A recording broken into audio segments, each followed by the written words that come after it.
Right. Well, my name's Bill Buchanan, and I'm here with a true world-leading cryptographer and cybersecurity specialist, Bruce Schneier. Hi, Bruce. Hello. Okay, I must say up front that I probably wouldn't be doing what I do now, that is cryptography and cybersecurity, if it hadn't been for the book that I read of yours many years ago. So my first question is that a lot of the things that we're doing in our current world is really built around trust. And it was really built around the late 1970s, 1980s by yourself, Whitfield Diffie, and Ron Rivest. What do you remember of the time? And did you know how significant the work was that you were doing? I remember in 1970s, I was in junior high and high school. So I was not there in those beginning years. So when the RSA paper came out, when the Diffie-Hellman paper came out, that was 77, 78, 76. I remember reading about it in Scientific American when Martin Gardner wrote about it, but that was well before my time. Right? That book, Applied Cryptography, the blue edition, the first one, came out in 1993. So already when I'm coming onto the scene, those pioneers had invented public key cryptography. DES became a national international standard. Crypto, Eurocrypt, the two basic conferences, they were being held since 1982. So it's already a decade after that I'm coming onto the scene. And I'm coming on not as a pioneer, but as someone who's trying to explain all this to regular programmers. And my book doesn't have new cryptography. It has old cryptography explained. And that was really because the book I wanted to read didn't exist. And there wasn't a book that did that. And that's why I came onto the scene and wrote it. And you say that we really built our societies through trust, and it was trusting each other from a human point of view that we have managed to build the societies that we have. But really that's been destroyed in this digital age. So how do you think we can better bridge that gap between human trust and digital trust? So it hasn't been destroyed in this digital age. I'm sure you trust people. I'm sure you, well before the pandemic, go to classrooms and talk to people, and you're trusting restaurants, and you're trusting thousands of people every day. So be careful on that. You've destroyed trust. I think trust makes society work. If trust was destroyed, society wouldn't exist. And the fact that global society exists means that trust is working kind of just fine. In those early years, I think we had a very naive view of trust. And I remember writing in one of my books that we want to trust mathematics, but that's kind of ridiculous. Trust is fundamentally human. And even now, when you use a cryptography program, you don't check the math, you don't check the code, you don't take apart the hardware. You're trusting all sorts of things. So trust is still human, it's still real, it's still very much there, and it still makes the world go round. And yes, digital is a part of it, but it's a teeny part of it. And citizens have probably never been spied upon as much as they are now, and we see data breach after data breach. Do you think cybersecurity has fundamentally failed? No, it has nothing to do with cybersecurity. We are spied on more than ever before because of the business of the internet. Surveillance is the business model of the internet. You're spied on by Google and Facebook and all those other sites. You're spied on by this device, not because cryptography has nothing to do with that. You're spied on by this device because you want to be. You either do it because you get free services, you do it because the phone can't ring unless it knows where you are, you do it because you don't understand what privacy you're giving up in the license agreement. There's absolutely nothing to do with cryptography. Pretty much any of the spying that goes on in this world, because it's all done. Consensual is kind of not the right way to say it, because we don't really, a lot of us don't explicitly consent, but we implicitly consent. Because spying on people is how the internet works, and we've basically all accepted that. And we see internet-enabled kettles with default passwords and toys which can be connected to easily without any real peering. How can we better secure this new generation of IoT devices? Well, I mean, this is the same problem. It's not the math, it's not the tech, it's the business model. The reason these things are all insecure and kind of crappy is because there's no regulations making them secure, forcing the companies to make them secure. If we want a more secure future, the place to solve this is in the policy realm. Right? It's going to be regulation. Right? This is hard. I mean, I'm in the United States. We are very much anti-regulation. You're in the EU, a little more balanced on that. But this is a matter where we need public policy to perturb the market to get the solutions implemented. I got a lot of tech. I mean, if we want to secure the Internet of Things, we can do that. We have the math, we have the technology, we have the engineering. That's not the problem. The problem is getting it into the systems, into the hands of people. And that's a policy issue. It's not a tech issue. Yeah.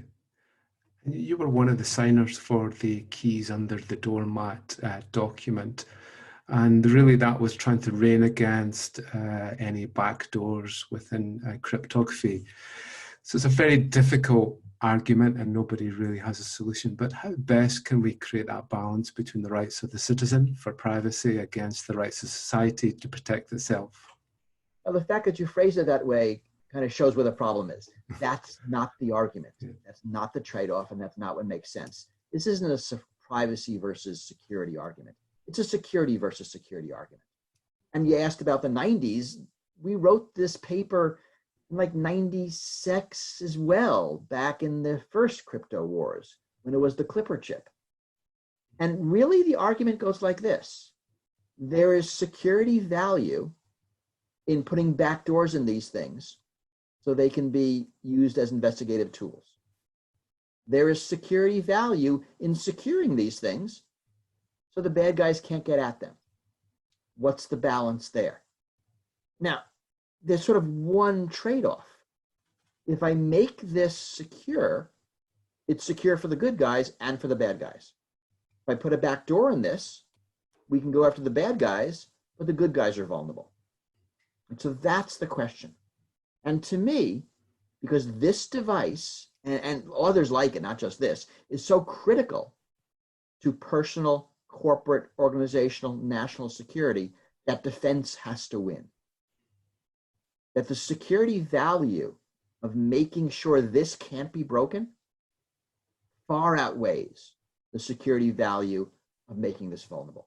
Because this device is in the hands of every world leader and legislator and, I don't know, police officer and judge and CEO and election official and nuclear power plant operator.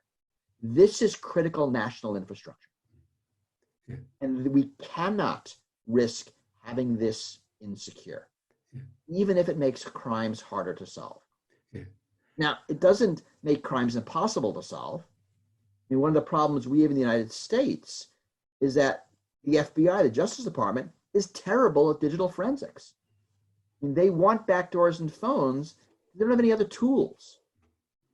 So I would rather secure this, because we need to, and give law enforcement good digital forensic tools so they stop asking us to make this insecure. Do you think that Google and Apple, because Google and Apple obviously hold the keys to the castle here, do you think they'll be able to trade or tread that line between securing the devices and obviously continue pressure from virtually every country in the world to open them up? Well, so very different business models. Like Google's business is spying on you. Apple's business is selling you expensive stuff. So Apple is going to be much more likely to make sure this stays secure because they don't want to spy on you. Google wants you to be secure against everybody but them. They want to spy on you. And, you know, so both of those companies have a lot of data about people, and they do give it to law enforcement for all sorts of countries under various court orders. And Google has, of course, a lot more of it because of their business model. And that's not changing. So, you know, it's a fight. It's in public, but it's not really a fight. Most of our data is in these corporate servers unencrypted because of the business models of those corporations. And governments piggyback on that corporate surveillance all the time. And they'll continue to do so. And again, this is not something cryptography solves. It's not a cryptography problem. It's a policy problem. Yeah. And a while back, you talked about the NSA perhaps planting a backdoor within the elliptic curve random number generator. What's your feelings now? Do you think that's been proven or not? Is there anybody who thinks it hasn't been? Serious question. Yeah, no, I don't think there has been any evidence. So then it's not an issue, right? Yeah. I mean, this is not, I mean, it wasn't controversial when it was, the fact that they did it was controversial, but that they did it wasn't controversial. This doesn't feel like this was much of a debate. Even before we knew the NSA did it, I mean, I wrote a paper that you could put a backdoor in this and here's how. And then we learned from the Snowden documents that the NSA did. This wasn't something we debated whether it was true or not. No, it's true. And encryption seems to be one of the least understood areas in cybersecurity. I forget the statistic, but even in professionals, it's not a well-grounded area. What do you think the basic problem is in getting cybersecurity professionals to understand even the basics of encryption? I'm not sure I need them to. I mean, the problem is it's pretty complex mathematics, but that's okay. I don't need people to understand the details of the tools they use, just enough to use the tools. And that feels like, we're doing pretty well in that. People understand key lengths and algorithm strength and kind of the basics, and that they don't know about S-box construction, I'm kind of fine with, because I don't need them to build the cryptography, I need them to use the cryptography. And maybe a decade and a half ago, there was talk about sort of having a sort of a new way of classifying people, not cryptographers, but cryptographic engineers. So not people who could build the cryptographic tools, but could use them. And I feel like we do pretty well in our profession of security professionals who understand cryptography enough to use it. And they're not going to design algorithms. They're not going to design protocols. They're not going to analyze either. But if you give them a library, and you want them to be able to use it correctly. And that feels like an easier ask. And I think we're a lot better in that. Yeah. But areas like digital certificates, there definitely seems to be a weakness. It's a weakness because it's kind of an idea that didn't make a lot of sense in the beginning. And I wouldn't blame the engineers. I'd blame the idea there. Yeah. And email was one of the killer apps that happened with the internet. It really took off because of that. But now we're probably exposing ourselves greatly for our security because of the weaknesses of email. So would you switch email off? Would you move to end-to-end encryption? How do you think we should migrate this next wave of the internet? No, I don't think I could ever switch email off. I live my life on it. I'm one of the few people who still has email on my local computer. I don't put it in the cloud. I still run Eudora, because it's an email client that I could control, and I do everything on email. You switch email off, I'd probably have to retire and live as a hermit because I couldn't communicate with anybody.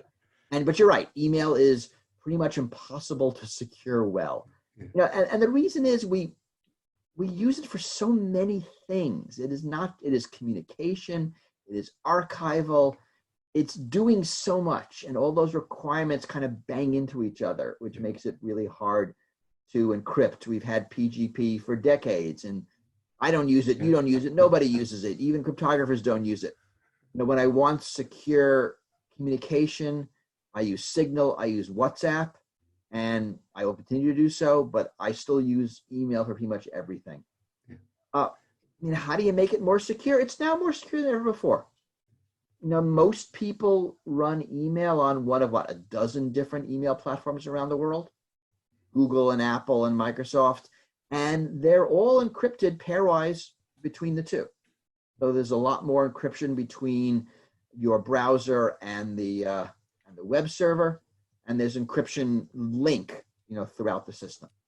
This email is unencrypted on the servers everywhere, but that's because we want those servers to do work with the email, to sort it, to get rid of spam, to do all this processing. So it has to be unencrypted there. Yeah. I think we live with email and what it is. And when we need to be secure, we drop into one of the chat programs. Yeah. I think that's going to be the best way to do it. I mean, it's not ideal, but it is the email we have. Yeah. And security is compromised. I mean, I'm saying this, and you're probably thinking, how could Bruce Schneier be so insecure? We make our trade-offs. Yeah, no, that's very true. When I read your book, I was so influenced with public key encryption. I could see straight away where the world was moving to. And I spent a good deal of my time trying to explain really quite complex concepts such as zero knowledge proofs in a way that makes it readable by the general public. What would you pick as your favorite piece of cryptography that you've ever written about? It's kind of a fun question. I've always liked the clever protocols to do kind of strange things. Right? You mentioned zero knowledge proofs. And then there's some of those oblivious transfer protocols or protocols for secure multi-party computation, where you can kind of explain them not in computer terms, but in terms of people sitting around a table and a waiter and passing messages around. Those were always very clever. Not a lot of use for them. I mean, you start seeing some of them in digital cash or in voting. And I mean, there's some clever ones being used in the contact tracing algorithm. But, by and large, they're toys, but they're really clever toys. And in the 90s, there were lots of papers on those. And those are always fun to read and fun to explain. I had a lot of fun in my books explaining them. Those are probably my favorites. I mean, there's a lot of clever math, but those feel like clever ways of human interaction to generate secure outcomes. Yeah. And there's been recent papers that's actually shown some core weaknesses in the application of encryption by software developers, in that some think that they're actually encrypting something where it's encoding with base64, for example. So how would you change the school curriculum, the university curriculum, to improve the training of software developers to make them to be thinking of security up front rather than it to be an afterthought? This is hard, and we have that with a lot of different areas. We want to sort of teach security as part of everything. This is tough, right? I mean, you teach, you know that for everything you add, you have to delete something. And what is the right balance? But, security, dependability, reliability, all those, I call them the why requirements, because they're not really functional. They're more about the systems we're building. We need to teach that from the beginning and to make people better software engineers. But if you do that, you're going to teach less of something else. So, I mean, I don't work in computer science curriculum, so I'm kind of a bad person to ask. What I want is it to be taught at all levels so it becomes part of what you do. Almost like, how you comment code, how you format code, how you think in terms of systems. As part of what you do, regardless of what class you're taking. You want these things to also become part of what you do. It's hard, but I think we need to do things like that to train next generation of software engineers. But I know people are on this, right? This is not something that I need to fix. There are people better than me that are involved in computer science curriculum who are really thinking about this. And so I really leave it to them and just hope they do a good job. And what does the next 10 years of cryptography look like? Where do you think those breakthroughs will happen? And when will public key be the de facto thing that gets rid of wet signatures? I think public key will never be the de facto thing that gets rid of paper signatures, because paper signatures are so valuable. I mean, and the way you most often sign something, like a company called DocuScan. Yeah. And what it is you see the PDF, you click a button that says sign, you get this stylized script of your signature, you click OK. No cryptography at all. And I've used that to sign book contracts. I've used that to sign speaking contracts, consulting contracts. We all use that. And that's a lesson to us. You don't need public key cryptography. You don't need digital signatures. You don't need any math at all. The security in there, it's kind of bogus, but it's good enough because it's built on people and trust And signing is really a ceremony. We don't expect the signature to do any security work. So it could be this silly website. And that's important to understand when we look at what security does. Security helps build trust, but it's a small component. You know, we use public key cryptography in a bunch of things, right? We all use it every day when we browse the internet. And it's not used in places where you think it might. It's not used in the protocols to secure this to base stations. It's all symmetric. We could build it with public. We decided not to. So cryptography is an interesting mix as we're moving into this world. It's not exactly what we thought it was in the 90s or the 80s or way back in the 70s when those pioneers designed those systems.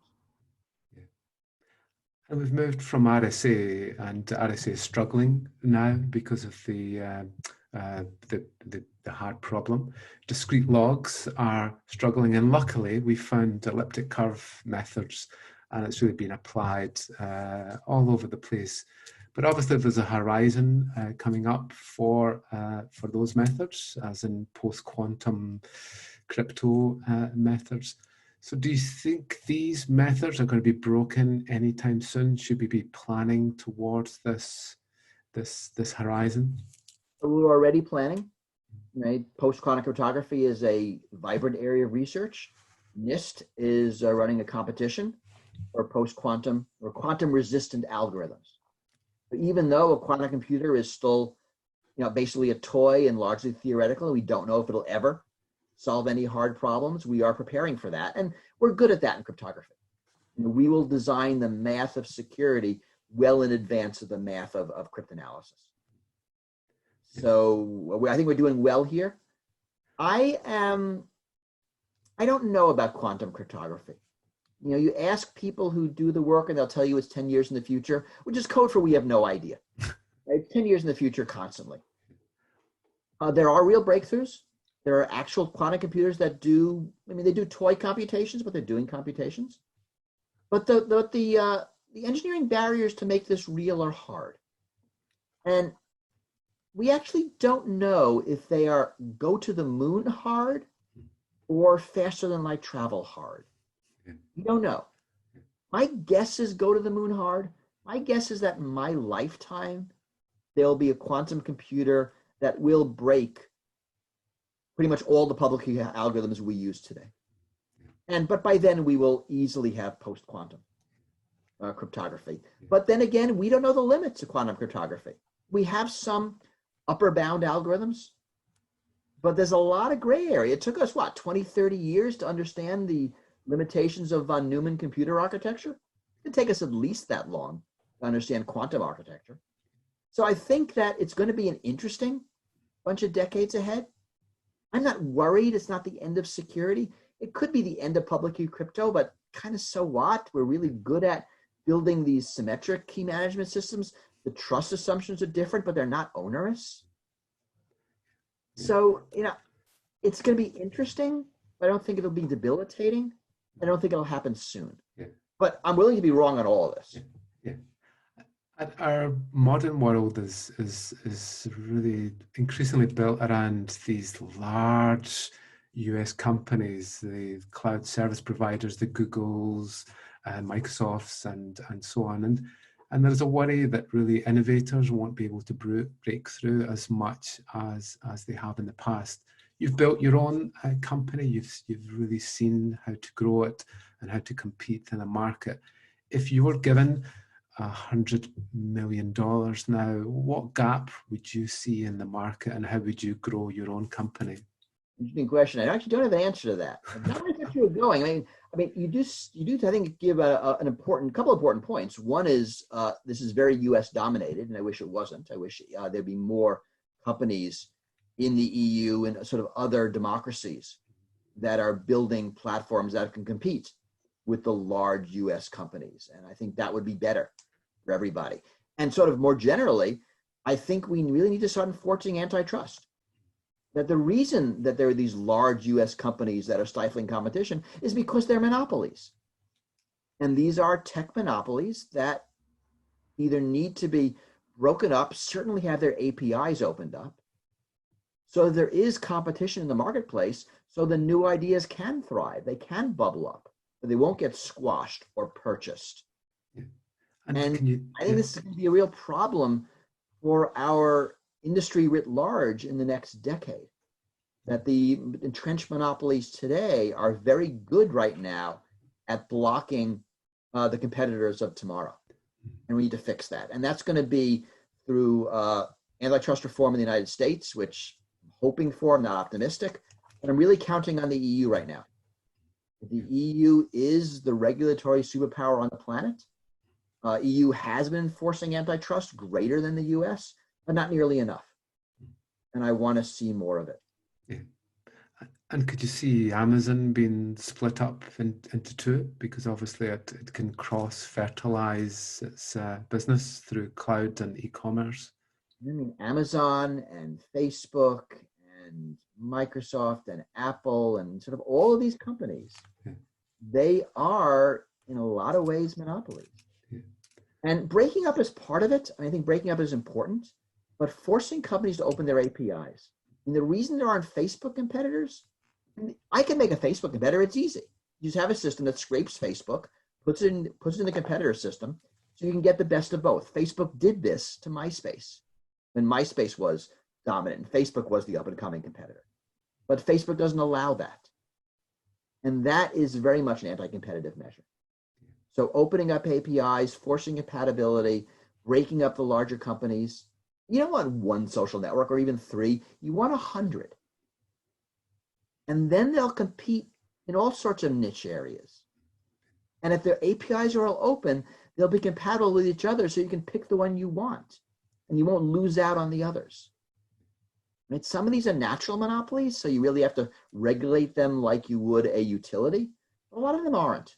They're just monopolies because their APIs are closed. Yeah. You've got so much energy in the industry, and it's great to see. What is the things that you like about this industry, and what's the things that you dislike? You know, I've always enjoyed security because of its adversarial nature, because it's an area of computer science that fundamentally includes people. Yeah. Right? That the attacker is part of the system. All the discussions we've had about security working and not working involve talking about the humans and not just the technology. And that makes it interesting. And I think that makes it interesting in academic discipline.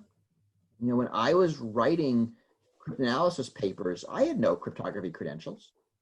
You know, I wasn't a PhD, I wasn't an academic, but it didn't matter. Because if you broke a system, you broke it. I mean, the evidence was right there. And that made it something that even an amateur could play at a professional level, because the proof is in the results in a way you don't have in like paleontology, where your pedigree and credentials matter a lot. And that always made it exciting for me. And I still enjoy that. Even now, thinking about the people and the attacks and defenses, that adversarial nature makes it really interesting. Yeah. And what do you dislike about our industry? I don't know if I have anyone. I'm going to jump it the first time you asked, hoping you didn't notice. So Ron Rivest came up with A and B, Bob and Alice, and you spun that out to all the other characters. And again, I spend a good deal of my time talking about Trent and Mallory and Eve and so on. So if you could pick off a character that you most enjoyed creating, because they all seem to fit in some way, and the names work. Alice and Bob is older than Ron Rivest. And there was a long time ago someone who dug into the history where those characters came from. Of course, it's A and B, but when we talk about these protocols, we have to give a story, so we give them names. So it was Alice and Bob. So that's older than Ron Rivest, way older than me. Eve, as the eavesdropper, is older than both of us as well. I don't think I added Carol and Dave, C and D. I think other people did before me. I added Mallory. I added the malicious attack. So that was my contribution. But I think everybody else in this happy family or unhappy family or whatever you want to call these people. They were around before me. Piggy and Victor, I'm doing zero knowledge proofs just now and writing about them, and everything I write about is about ogres and Alibaba caves and magic and hats and That's all older than me as well. I mean, you go back to these old papers in the 80s, and this is how they would explain it. Yeah, this is my favorite part of cryptography. Those stories, right? Explaining zero knowledge proofs in terms of caves and hats and questions and genies. That that's the way. And I remember the presentations at Crypto in Santa Barbara in the hot summer, and we'd go into the lecture hall, and people using transparencies on overhead projectors, and we see these stories, and they'd be little stick figures, sort of explain how they worked. Yeah, and we're obviously in very strange times, and if it was normal times, I'd be speaking to you face to face, but we're in a time of a pandemic. What of all the things that have happened within this pandemic has changed your work? How do you do things differently now? Well, I do things remotely, and right, I was teaching at the Harvard Kennedy School last semester, and mid-March we left for spring break and never came back. So learning how to teach remotely was interesting. I mean, I'm sure you had to deal with the same thing. Yeah. Every one of us who taught had to deal with it.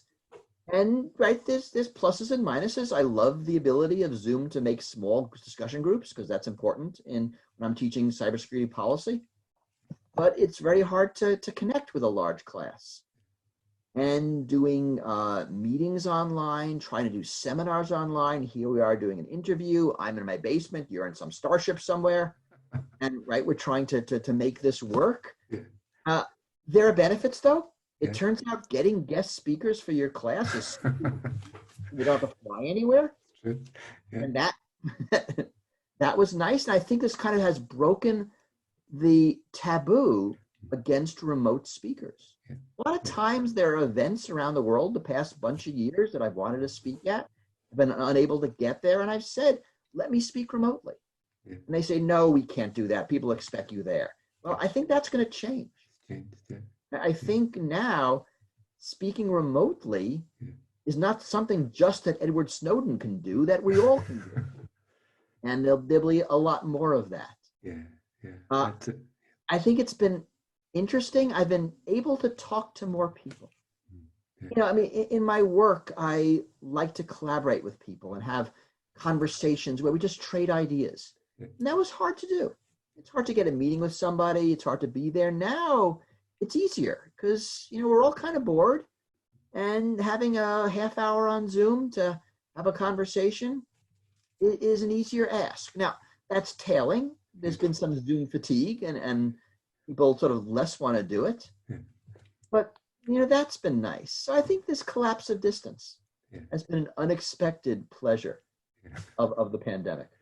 Now, on the downside, I kind of wish that all of us who taught mathematics were better at explaining exponential growth to people. That if there's anything I want everyone to learn, actually, there's two things I want people to learn. One is exponential growth and what that means.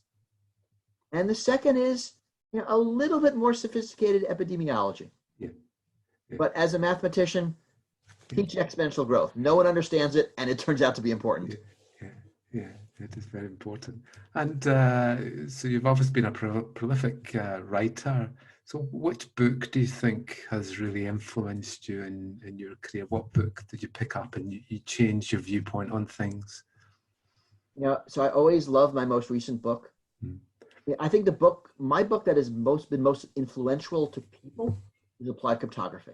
You started this show by saying, you didn't say that book, but it was that book. That's the book that got you into this field.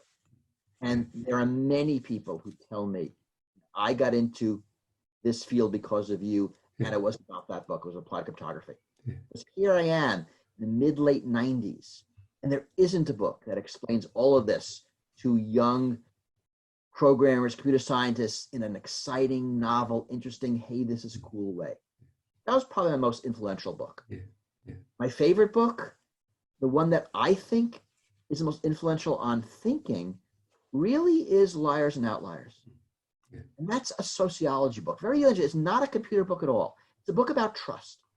It's a book about trust in society and how we as society enable trust and punish people who violate trust. It has some tech in it, but it's largely not about tech. That is the book I think has been my most ambitious, is my hardest to write.